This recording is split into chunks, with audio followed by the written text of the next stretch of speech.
surgeon quite briefly. "The thing you threw out happened to be the cerebellum and medulla of an extremely eminent English theologian." "Even so, it was sour," telegraphed the white linen nurse in a perfect agony of remorse and humiliation. The telegram took an Indian with a birch canoe 2 days to deliver, and cost the senior surgeon $12. Just impulsively the senior surgeon decided to make no further comments on domestic affairs at that particular range. Very fortunately for this impulse, the white linen nurse's second letter concerned itself almost entirely with matters quite extraneous to the home. "Dear Dr. Faber," the second letter ran. "Dear Dr. Faber, somehow I don't seem to care so much just now about being the biggest person in the house. Something awful has happened. Zillah Forsythe is dead. Really dead, I mean. And she died in great heroism. You remember Zillah Forsythe, don't you? She was one of my roommates. Not the gooder one, you know. Not the swell, that was Helen Churchill. But Zillah. Oh, you know. Zillah was the one you sent out on that fractured elbow case. It was a Yale student, you remember, and there was some trouble about kissing, and she got sent home, and now everybody's crying because Zillah can't kiss anybody any more. Isn't everything the limit? Well, it wasn't a fractured Yale student she got sent out on this time. If it had been, she might have been living yet. What they sent her out on this time was a senile dementia, an old lady more than 80 years old, and they were in a sanitarium or something like that, and there was a fire in that night, and the old lady just put up and positively refused to escape, and Zillah had to push her and shove her and yank her and carry her out the window, along the gutters, round the chimneys, and the old lady bit Zillah right through the hand, but Zillah wouldn't let go. And the old lady tried to drown Zillah under a bursted water tank, but Zillah wouldn't let go. And everybody hollered to Zillah to cut loose and save herself, but Zillah wouldn't let go. And a wall fell and everything, and oh, it was awful. But Zillah never let go. And the old lady that wasn't any good to anyone, not even herself, got saved, of course. But Zillah, oh, Zillah got hurt bad, sir. We saw her at the hospital, Helen and I. She sent for us about something. Oh, it was awful. Not a thing about her that you'd know except just her great solemn eyes mooning out at you through a gob of white cotton, and her red mouth lipping sort of twitchy at the edge of a bandage. Oh, it was awful. But Zillah didn't seem to care so much. There was a new intern there, a Japanese, and I guess she was sort of taken with him. But my God, Zillah, I said, your life was worth more than that old dame's.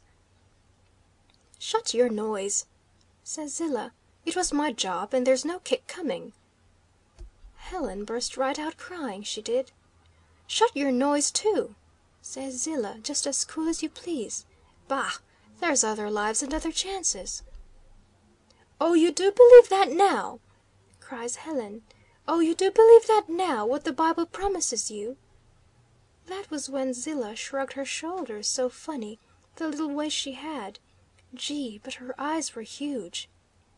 I don't pretend to know what your old Bible says, she choked. It was the Yale fellow who was telling me. That's all, Dr. Faber. It was her shrugging her shoulders so funny that brought on the hemorrhage. Oh, we had an awful time, sir, going home in the carriage, Helen and I. We both cried, of course, because Zillah was dead, but after we got through crying for that, Helen kept right on crying because she couldn't understand why a brave girl like Zillah had to be dead. Gee! But Helen takes things hard. Ladies do, I guess. I hope you're having a pleasant spree. Oh, I forgot to tell you that one of the wall-paperers is living here at the house with us just now. We use him so much it's truly a good deal more convenient. And he's a real nice young fellow, and he plays the piano finely, and he comes from up my way, and it seemed more neighborly anyway. It's so large in the house at night, just now, and so creaky in the garden. With kindest regards, good-bye for now, from Ray. P.S. Don't tell your guide or anyone, but Helen sent Zilla's mother a check for $1,500. I saw it with my own eyes, and all Zilla asked for that day was just a little blue serge suit. It seems she had promised her kid sister a little blue serge suit for July, and it sort of worried her. Helen sent the little blue serge suit, too, and a hat. The hat had bluebells on it. Do you think when you come home, if I haven't spent too much money on wallpapers, that I could have a blue hat with bluebells on it? Excuse me for bothering you, but you forgot to leave me enough money. It was some indefinite pleasant time on Thursday, the 25th of June, that the senior surgeon received this second letter. It was Friday, the 26th of June, exactly at dawn, that the senior surgeon started homeward. Nobody looks very well in the dawn. Certainly the senior surgeon didn't. Heavily as a man wading through a bog of dreams, he stumbled out of his cabin into the morning. Under his drowsy, brooding eyes appalling shadows circled. Behind his sunburn, deeper than his tan, something sinister and uncanny lurked wanly like the pallor of a soul. Yet the senior surgeon had been most blamelessly abed and asleep since griddle cake time the previous evening. Only the mountains and the forest and the lake had been out all night.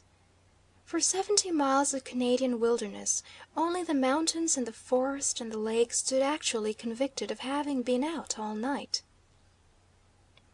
Dank and white, with its vaporous vigil, the listless lake kindled wanly to the new day's breeze.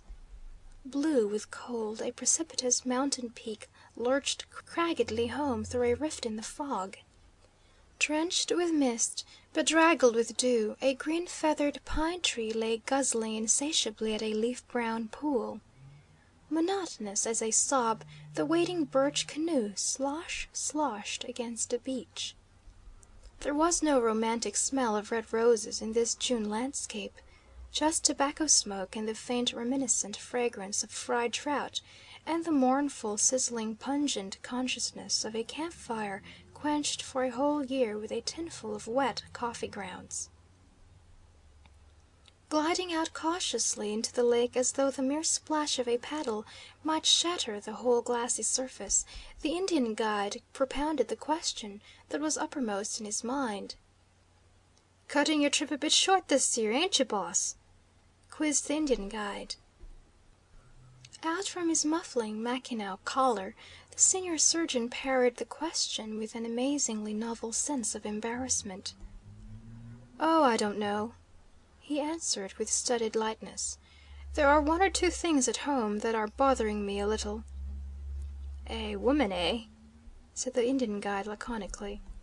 "A woman?" thundered the senior surgeon. "A woman? Oh, ye gods, no! It's wallpaper!" Then suddenly and unexpectedly, in the midst of his passionate refutation, the senior surgeon burst out laughing, boisterously, hilariously, like a crazy schoolboy. Bluntly, from an overhanging ledge of rock, the echo of his laugh came mocking back at him. Down from some unvisioned mountain fastness, the echo of that echo came wafting faintly to him. The senior surgeon's laugh was made of teeth and tongue and palate and a purely convulsive physical impulse. But the echo's laugh was a fantasy of mist and dawn and inestimable balsam-scented spaces, where little green ferns and little brown beasties and soft-breasted birdlings frolicked eternally in pristine sweetness. 7 miles further down the lake, at the beginning of the rapids, the Indian guide spoke again. Racking the canoe between two rocks, paddling, panting, pushing, sweating, the Indian guide lifted his voice high, piercing above the swirling roar of waters. "Hey, boss!" shouted the Indian guide.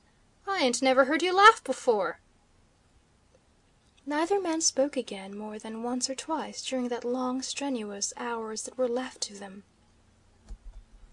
The Indian guide was very busy in his stolid mind, trying to figure out just how many rows of potatoes could be planted fruitfully between his front door and his cowshed. I don't know what the senior surgeon was trying to figure out.